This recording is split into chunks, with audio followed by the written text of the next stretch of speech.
สวัสดีไทยเชยคิดว่าหนังตะลุงคือวัฒนธรรมของฉันน่ะขอคืนได้ไหมเฮ้ยกัมพูชาแกจะบ้าหรือเปล่ามันเป็นวัฒนธรรมร่วมของเอเชียแกรู้ไหมและเรื่อง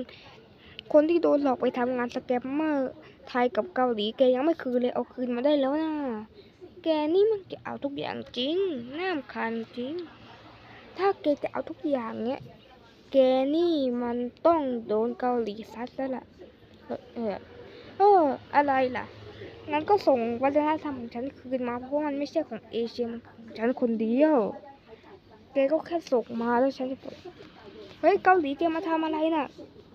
หันตูดมาแววแววแววแววแววหันตูดมาไม่ไม่ไม่อย่าแกเอาคนของฉันคืนมาเบมะไม่ดูสิเกาหลีใต้นี่เดือดจริงๆแม่งเกาหลีใต้เนี่ยเอาจริงๆ